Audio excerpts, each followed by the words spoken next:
WCFA 101.5 FM in Cape May, streaming around the world at capemayradio.org. And today I'm happy to be talking with Eugene DeGeorge with his daughter Sarah. Eugene is a retired property manager who had his own business but has meantime been a writer all his life.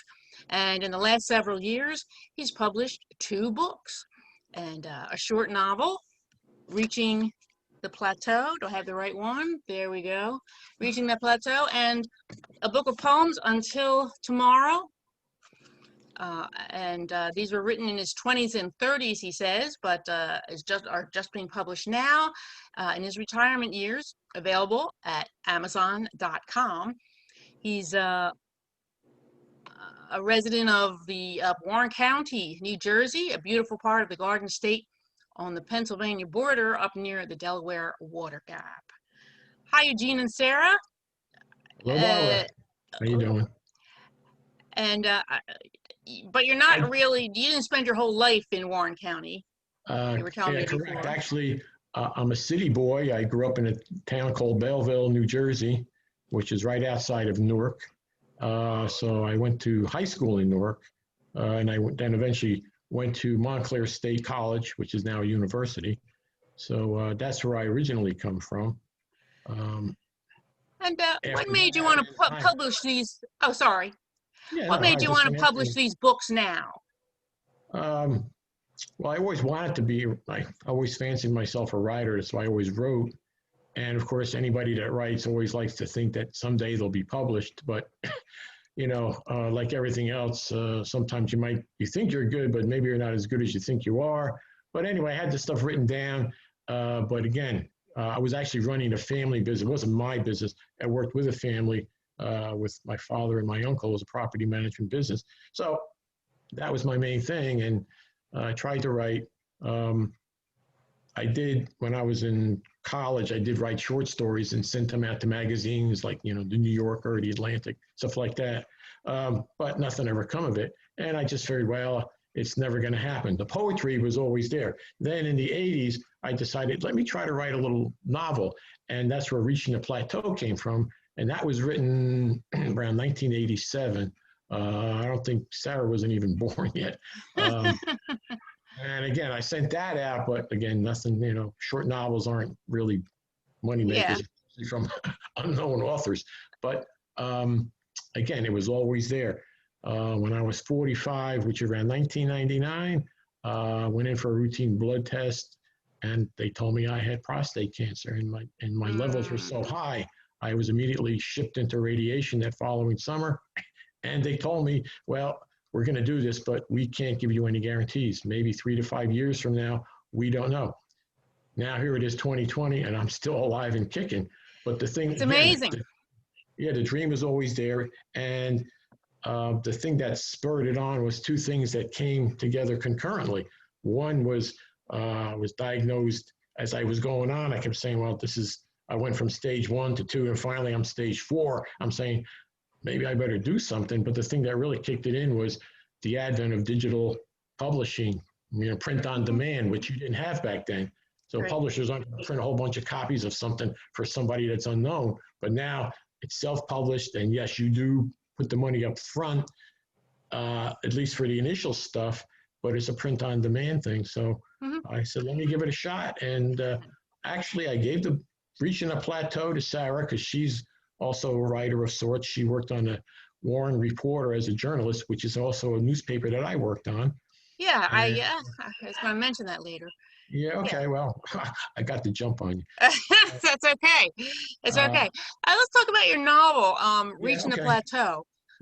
It's a portrayal of office life in a small corporation and a bit of a discussion of the so-called American dream.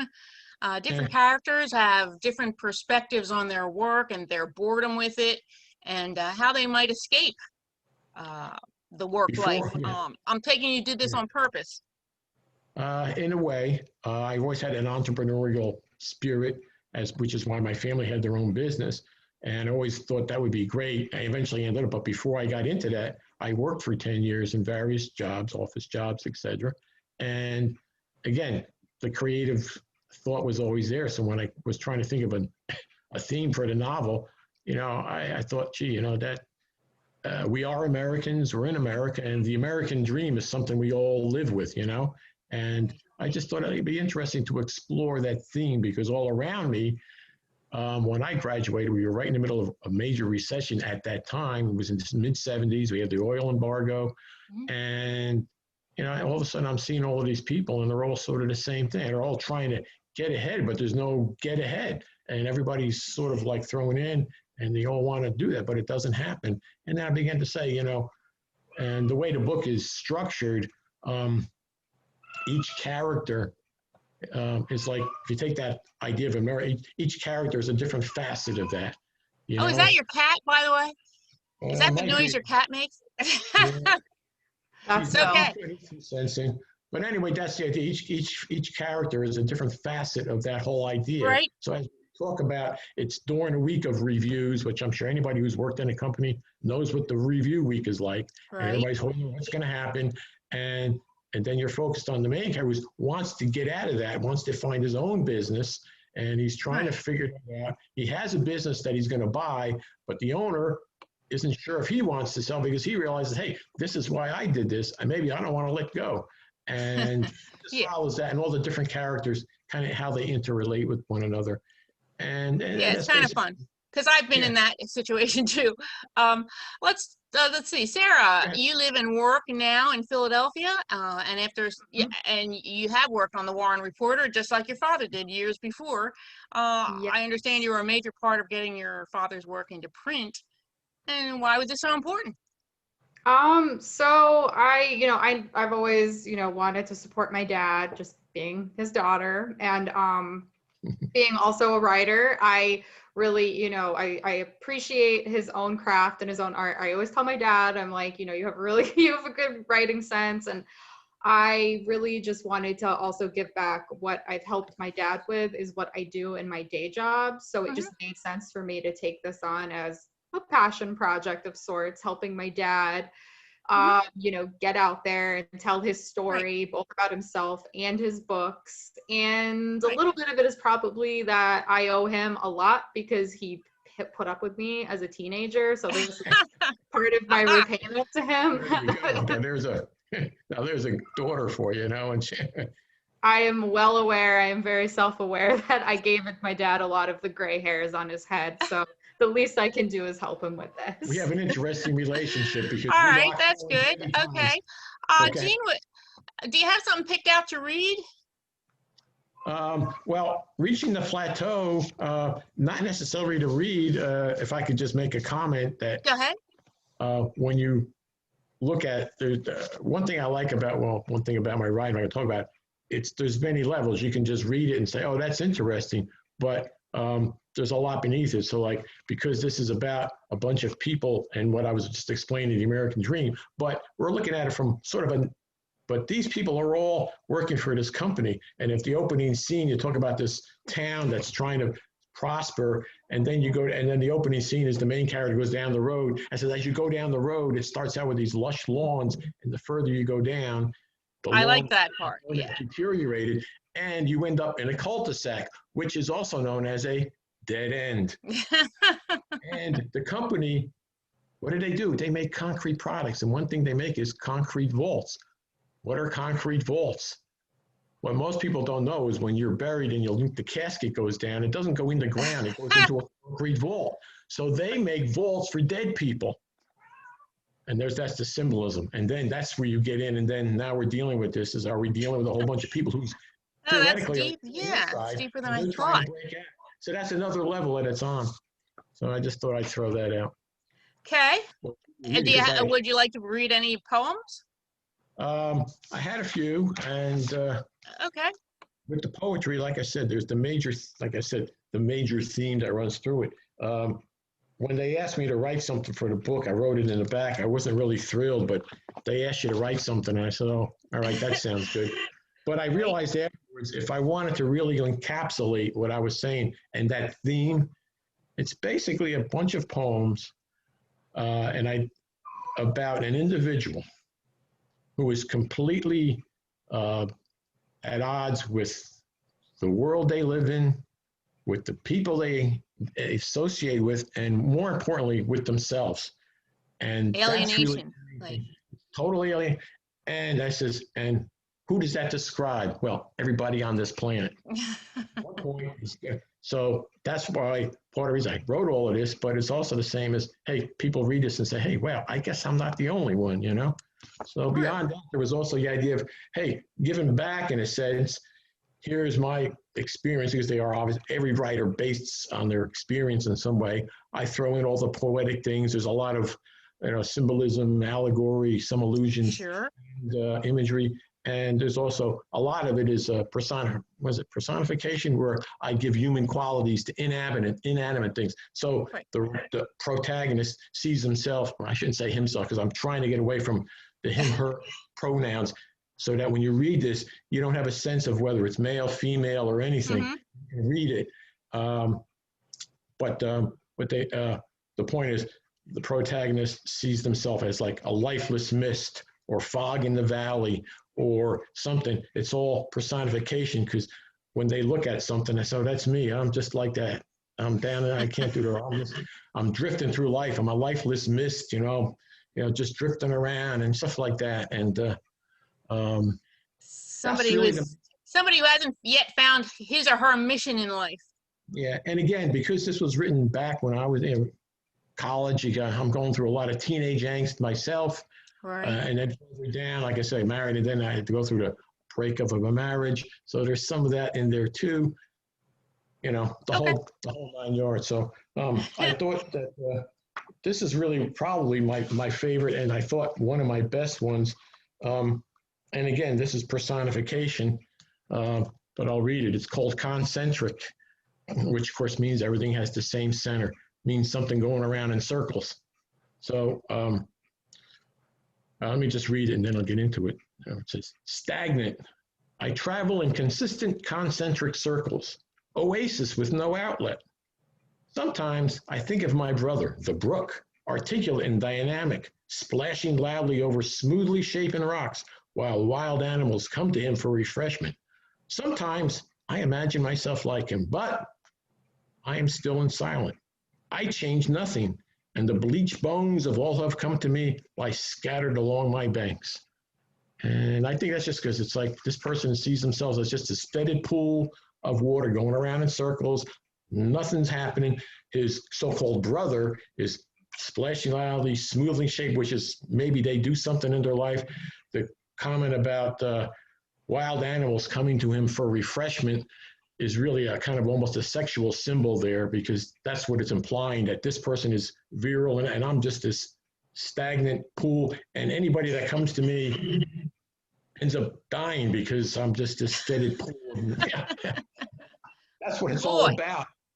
Doesn't it sound awful? But nah, when it's, yeah. When you think about it, but then like I said, there are a lot of people that are going to say, yeah, that's me. Yeah, oh yeah, that's definitely. Yeah. I mean, I've run across it, so I heard, I was actually originally afraid. I said, I don't want to publish this. People are going to think I'm some kind of psychotic or something like that. Then I realized, you read other poetry, and at that time I was also very heavily influenced by confessional poetry. I had a poetry course in college. My sophomore year, my teacher was very heavily influenced by Sylvia Plath, who maybe you know, maybe you don't, and she did a lot of confessional poetry, all out like this. So some of them are reflective of that. I also had, in high school, my favorite book of poetry was A Shropshire Lad by A.E. Housman. So there's a little short poems that are like that.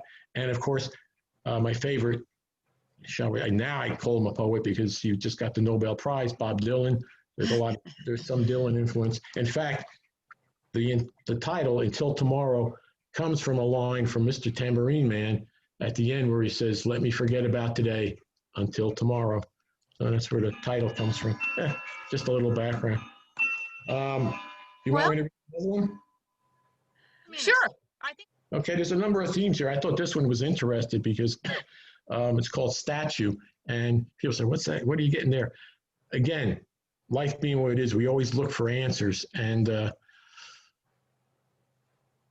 you go to a museum and you see all of these paintings and stuff, and I think we always go there thinking, gee, wow, that's great. You look at the Mona Lisa and say, wow, what are they trying to tell us? What are they saying, And it's almost like we're going there looking for an answer to life when we go to a museum. We're not just looking at old stuff. I think down deeper, we're looking, hey, maybe these people know something we don't know, So I put this statue, and it's like, well, you're there and you're looking at this statue, and it's like, in my heart or in my mind, I'm saying, what are you trying to tell me? Do you have the answer? Do you know what it's all about? And he says, when I speak, metaphorically, you don't hear me. When I question, you don't answer me. Your silence echoes through me. I stand waiting for a reply. Right. Same thing. Actually, you might even say there's a little religious things there, because how many people say, look at the sky and say they ask for God to give them an answer and they don't hear anything, Right. That's, we look for answers, but we ask the questions, we scream the questions, we beg for answers, but we never get the answer. So that's another, like I said, the book covers a lot of themes. It's not just one person talking about their personal life. Right. So I wanted to do that. And you know what? We're running out of time. I do one more, or do we want to move on to something else? I can say these books are available on Amazon.com. Mm-hmm. And do you have a website or? My daughter, who is my publicist and everything. Where can we get in touch with you? A Facebook page. That's what it is, not a website. I'm sorry. Are you okay? Okay. It's a Eugene J, DeGeorge author, and you can find it there also. Okay. Or actually, I've done this myself. If you just went on Google and Google my name, it'll pop up. Eugene DeGeorge. You just Eugene DeGeorge or Eugene J. It doesn't matter. And Okay. It'll pop up. I will hopefully get a website soon, but maybe when. It'll take some tech skills. Oh, sorry. I'm sorry. Thanks to both of you, and I understand we can expect more to come. Well, I am working on like a third book now. Originally, I had more poems for until tomorrow, and then I thought, gee, maybe I'll break it up. And instead of having one book, I'll break it up to two. And then I realized, well, the third is going to be nothing more than this all over. So I had some more not modern, but more current stuff that I decided, about a year ago, I said, I started to hard part about this is when you have to be your own editor. That's right. I'm going to take some of that stuff out, which is repetitious of this. So in a way, it starts sort of like this, but then it goes off into like a different direction. There are some poems that are still. And let me just say one thing, Eugene. Since you're bursting with creative energy in general, I understand you're also a guitarist and have appeared in the last couple of years at some of the open mic nights in Cape May County. That's another thing. When I was younger, I did play guitar, and I guess that was my big goal in life: be a folk singer and be a writer. And now I'm doing it. It took me 67 years to get here. One thing you were okay. Don't give up on the dream. But yes, I do sing at open mics. Can I mention where, or am I? Sure.